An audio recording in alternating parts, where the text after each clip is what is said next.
जनतंत्र ज्योति मैं हूँ डॉली। मुजफ्फरपुर पहुंचे जन सुराज के सूत्रधार प्रशांत किशोर ने एनडीए और महागठबंधन पर बोला बड़ा हमला। जन सुराज ने पहले तय कर दिया 243 सीट पर लड़ेंगे। जनवरी से लेकर आवेदन हम लोग लेना शुरू कर दिए। बाजाबता 21,000 रुपया ले रहे। कोई ये भी नहीं है कि मुफ्त में नहीं, 21,000 रुपया जमा करके लोग आवेदन दिए। जो आवेदक है वो पर टेबल के नीचे नहीं, कमरे में बात के आधार पर नहीं, अपने क्षेत्र में फोटो बैनर पोस्टर लगाया है, उस पर लिखा है संभावित उम्मीदवार जन सुराज। क्यों कराई गई है व्यवस्था? ताकि क्षेत्र की जनता देखे कि कौन लोग हैं जो जन सुराज से उम्मीदवार हो सकते हैं। जब सर्वे हो रहा है, हम खुद जा रहे हैं, संगठन के साथी उसमें जुड़े हैं, वो बता रहे हैं कि भैया ये जो 5 आदमी घूम रहा है इसमें कौन सबसे अच्छा व्यक्ति है। जिसको जनता सबसे अच्छा बताएगी वो चाहे कमजोर हो या मजबूत हो, लड़ेगा वही जो जन सुराज का हिस्सा है। 2-4 कहीं अपवाद हो जाए उसकी बात नहीं है, लेकिन 243 में 90% लोग वही चुनाव लड़ेंगे जो पहले चुनाव नहीं लड़े हैं, किसी राजनीतिक व्यवस्था से नहीं जुड़े रहे हैं और जन सुराज के इस विचार को, प्रयास को घर घर पहुंचाने में कंधा लगाए हैं।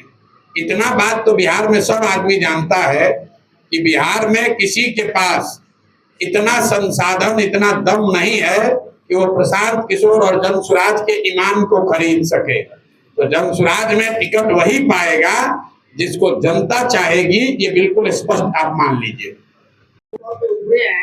चलिए आप मान तो रहे ना कि उभरे हैं। कांग्रेस पार्टी है, अगर वो चुनाव बिहार में अकेले लड़ती है तो फिर आपको आपके चुनाव रणनीतिकार है कैसे उसको देखते हैं और कैसे? भाई ऐसा है, अगर आप हमको रणनीतिकार मानते भी हैं तो हम 3 वर्ष से एक ही रणनीति बना रहे हैं कि बिहार की स्थिति को बदला कैसे जाए। एक ही रणनीति बना रहे हैं कि ये 1200 परिवारों का जो राजनीति पर कब्जा है उसको तोड़ा कैसे जाए। रणनीति ये बना रहे हैं कि बिहार के लोगों में ये विश्वास कैसे पैदा किया जाए कि बिहार की स्थिति को भी बदला जा सकता है। रणनीति ये बना रहे हैं कि बिहार में भी देश की सबसे अच्छी शिक्षा व्यवस्था अगले 10 साल में कैसे बनाई जाए। और सबसे बढ़कर रणनीति ये बना रहे हैं कि बिहारियों का खोया हुआ सम्मान कैसे वापस कराया जाए, कैसे बिहार में ये व्यवस्था बनाई जाए कि बिहार का कोई भी बच्चा, इसको याद रखिए, सारी समस्या एक और सबसे बड़ी समस्या है कि बिहार का कोई भी बच्चा बिहार से बाहर रोजी रोजगार करने के लिए मजबूरी में गाली सुनकर नहीं जाएगा। ये व्यवस्था कैसे बने इसकी रणनीति बना रहे हैं। दूसरा कोई रणनीति नहीं है, दूसरा कोई दिमाग में प्रश्न नहीं है और इसको किए बगैर मानेंगे नहीं। आप देख लीजिए जो लोकसभाओं में आ रहे हैं, बिहार में जिस नेता को लगे कि वो बहुत लोकप्रिय है वो जगह चुन ले और हम उसके यहाँ आते हैं, बिना सुरक्षा के आते हैं, बिना सिपाही के आएंगे, बिना हवलदार के आएंगे, उसके क्षेत्र में उससे बड़ी संख्या में लोगों को इकट्ठा करके अगर नहीं दिखाया तो आप बता दीजिएगा कि नहीं भाई जन सुराज की कोई ताकत नहीं है। कांग्रेस अगर अकेले चुनाव लड़ती है, अरे भाई कांग्रेस बिहार में कोई दल नहीं है, पिछलग्गू दल है। कांग्रेस का बिहार में क्या वजूद है? 30 वर्ष से जो पार्टी लालू जी का झोला ढो रही है, लालू जी की तबीयत खराब हुई तो अब तेजस्वी का झोला ढो रहे हैं, उस दल की आप बात करते हैं। कांग्रेस की बिहार में क्या हैसियत है? अगर कांग्रेस की हैसियत है, राहुल गांधी को गुदा है, राजनीतिक गुदा है, कहते हैं ना कि डरो मत, राहुल गांधी कहते हैं डरो मत, तो हम भी कह रहे हैं भैया डरो मत। है हिम्मत तो बिहार में अकेले चुनाव लड़के दिखा दो, है हिम्मत तो लालू जी कल अंबेडकर बाबा साहब के फोटो के सामने पैर रखे थे, उस पर बयान देके दिखा दो। कहते हो ना डरो मत, तो दिखाओ बयान देके कि तुम्हारे तेलंगाना के चीफ मिनिस्टर ने रेवंत रेड्डी ने कहा, याद रखिए कांग्रेस के मुख्यमंत्री ने कहा वीडियो पर कि बिहारियों का डीएनए है मजदूरी करने का, बिहार के लोग मजदूरी करने के लिए पैदा हुए हैं। तो अगर नहीं डर रहे हो, हिम्मत है, बिहार में आते हो तो बताओ कि तुमने तेलंगाना के मुख्यमंत्री के इस बयान पर क्या जवाब दिया, क्या कार्रवाई की। अगर बिहार के लोग मजदूरी करने के लिए पैदा हुए हैं तो भाई तुम बिहार में वोट लेने काहे आए हो? तेलंगाना में ही राजनीति करके देख लो। सबके बातों का जवाब देना जरूरी नहीं है। रह गई बात समस्तीपुर की, तो भाई जन सुराज और प्रशांत किशोर समस्तीपुर से अकेले नहीं 243 सीट पर चुनाव लड़ रहे हैं। जिसको जितना दम है, जिनका नाम ले रहे हैं उनको, उनके पिताजी को, उनके पिताजी के नेता को, जिसको जितना दम है। हम तो हरनौत में गए और वहां पर उनके गांव में घुस के बताया कि यहाँ पर भी तुमने अपने लोगों के साथ कुछ नहीं किया है, अपने लोगों को कुछ उनके लिए विकास के लिए काम नहीं किया है। तो प्रशांत किशोर और जन सुराज के लोग किसी से डरने वाले नहीं है। जिसको दम हो वो आए और क्षेत्र में आजमा ले। ना हम राघोपुर जाने से डरते हैं, ना हरनौत कल्याण बिघा जाने से डरते हैं, ना सिवान में जाकर लोगों को बताने में घबराते हैं कि मंगल पांडे किस तरह के स्वास्थ्य मंत्री हैं और लोग उनके बारे में क्या सोचते हैं। अच्छा, दलित है, इसका भी उन्होंने आरोप लगाया कि दलित में इसलिए मुझे प्रताड़ित करने का प्रयास किया जा रहा है। भाई देखिए, ऐसा है, ये विक्टिमहुड दूसरे पर जाकर खेलिएगा। कौन दलित है, कौन कुशवाहा है, कौन यादव है, ये विषय नहीं है। और हमारा उस जिस व्यक्ति का आप नाम ले रहे हैं उससे हमारा कोई लेना देना नहीं है।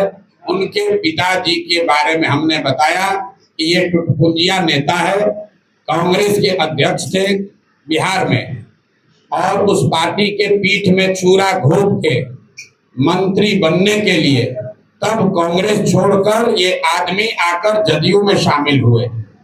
जब जदयू में शामिल हुए तब मैं जदयू में मैं ही था, और हम लोग यहाँ आकर दरबार लगाने वाले ये लोग हैं कि प्रशांत जी किसी तरह हमारी मदद कीजिए। आप याद कर लिए जाके रिकॉर्ड, जब कांग्रेस छोड़ कर आए थे तो कई महीना मंत्री नहीं बने थे, तो रोज आकर ये लोग दरबार लगाते थे। ऐसे लोगों पर बोलने की हमको जरूरत नहीं है। ये वो लोग हैं जो दलित होने के नाम पर का दावा करते हैं। कितने वो दलित हैं ये आपको मालूम है। आप जाकर ये चेक कर लीजिए कि कितने दलित हैं।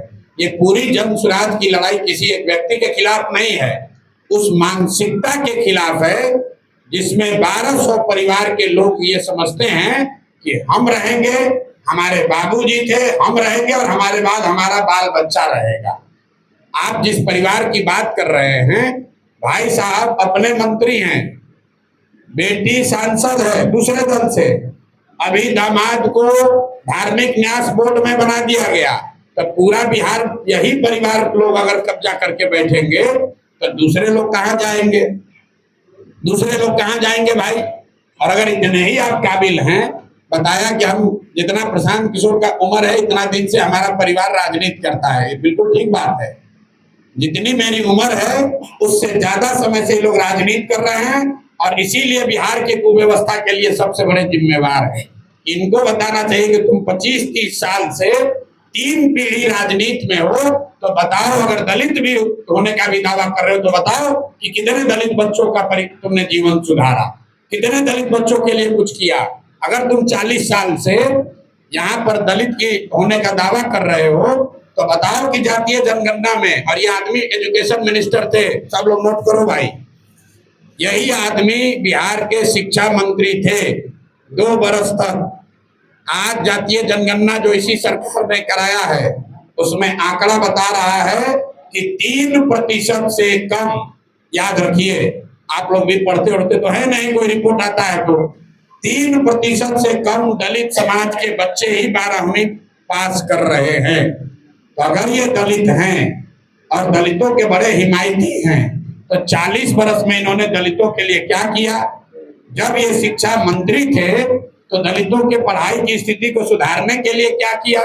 अरे भाई, दलित होने के नाम पर रिजर्व सीट से लड़ते हो और अपने पिताजी के नाम पर आप आए और आपके नाम पर आपके दूसरे पीढ़ी के बच्ची और दामाद आ रहे हैं, उसके बाद उनके बच्चे आएंगे। अब बिहार के जो 2 करोड़ दलित है वो कहाँ जाएंगे? तो प्रशांत किशोर डरने वाले नहीं है। हमको कहा कि मानहानि का मुकदमा कर देंगे, मुकदमा किए हैं, मुकदमा किए हैं ना। अब कोर्ट का फैसला आने दीजिए, दूध का दूध पानी का पानी हो जाएगा। आप कह रहे हैं अशोक चौधरी, हम कैमरे पर कह रहे हैं अशोक चौधरी का क्या औकात है? कैमरे पर कह रहे हैं नीतीश कुमार का मानसिक हालत ठीक नहीं है, नीतीश कुमार मानसिक तौर पर स्वस्थ नहीं है। इससे बड़ा तो कोई मानहानि नहीं होगा। अगर दम है तो नीतीश कुमार और पूरी सरकार मिलकर प्रशांत किशोर पर मानहानि का केस करे कि प्रशांत किशोर गलत बोल रहे हैं, नीतीश कुमार मानसिक तौर पर स्वस्थ है। प्रशांत किशोर कह रहे हैं कि नीतीश कुमार मानसिक तौर पर स्वस्थ नहीं है। दम है तो मानहानि का केस करके दिखा दें, पता चल जाएगा अभी सामने। से विभत्स तरीके से उसकी हत्या कर दी गई है। उनसे मिलने गए थे। जहां तक बात कुर्नी की है, जिस दिन घटना हुई है उसी दिन पीएमसीएच में सबसे पहले जनसुराज के लोग ही पहुंचे थे उस बच्ची के घर। उसी दिन यहाँ राज्य के जिले के सारे साथी गए, राज्य के लोग गए, जनसुराज के अध्यक्ष गए, हम लोग राज्यपाल से मिले और आगे हम लोग कल परसों में ये निर्णय भी कर रहे हैं, आपस में बैठ रहे हैं। ये जो रोजाना की घटना हो रही है, कुर्नी की घटना जो है वो सिर्फ रेप का मामला नहीं है, वो स्वास्थ्य विभाग की लापरवाही का मामला है। तो हम लोग ये तय करने जा रहे हैं कि इसके लिए जो मंगल पांडे जो यहाँ के स्वास्थ्य मंत्री हैं, सबसे पहले मंगल पांडे के खिलाफ आवाज प्रशांत किशोर ने उठाई है। हमने ये कहा है कि ये वही आदमी है, जब स्वास्थ्य मंत्री थे तब कोविड हुआ था और हमने देखा था कि कोविड के दौरान बिहार के लोगों की, यहाँ की स्वास्थ्य व्यवस्था की की कमियों की वजह से क्या दुर्गति हुई थी। फिर यही आदमी बना हुआ है मुख्यमंत्री। जो कुर्नी की जो बच्ची थी वो 4 दिन यहाँ पर एनएमसीएच में रही। फिर जब उसको पटना रेफर किया गया है तो वहां पर लोग बता रहे हैं कि एम्बुलेंस में वो 4 से 6 घंटे तक वेट करती रही, वहां पर उसको एडमिशन नहीं मिला। तो मुझे लगता है कि जो दोषी हैं रेप के, उनको तो वो लोग गिरफ्तार हुए हैं, कानून के हिसाब से उन पर कार्रवाई होनी चाहिए, लेकिन सबसे बड़ी कार्रवाई उन लोगों पर भी होनी चाहिए जिनकी वजह से उस बच्ची को चिकित्सीय सुविधाएं नहीं मिली, उसको जो सुविधा मिलनी चाहिए तो नहीं मिली, जिसकी वजह से उसकी जान गई। तो निश्चित तौर पर जनसुराज ने दल के तौर पर भी और हम लोग व्यक्तिगत तौर पर भी मंगल पांडे को बर्खास्त किए जाने के या उसके इस्तीफे की मांग कर रहे हैं। अगर ये नहीं हुआ तो जनसुराज इसको आगे बढ़ाएगा, आंदोलन के तौर पर बढ़ाएगा। और आपको मालूम है, अगर हम इस विषय को हाथ में लेंगे तो हम सिर्फ कैमरा के लिए काम नहीं करते हैं, हम लोग उस परिवार से बात कर रहे हैं। अगर वो लोग लड़ाई लड़ना चाहते हैं, अगर वो लोग ये मानते हैं कि बिहार के स्वास्थ्य विभाग के पीएमसीएच के लोगों की गलती की वजह से उस बच्ची की मृत्यु हुई है, तो हम लोग जनसुराज परिवार पूरी ताकत के साथ उनके साथ खड़ा होगा और मंगल पांडे को काम करना मुश्किल कर देंगे, उनका घेराव करेंगे, उनसे सवाल जवाब करेंगे। उनको ये बताना पड़ेगा कि क्यों ये गलती हुई और अगर गलती हुई तो इसकी जिम्मेवारी तय की जानी चाहिए, वो अभी तक क्यों नहीं हुई है।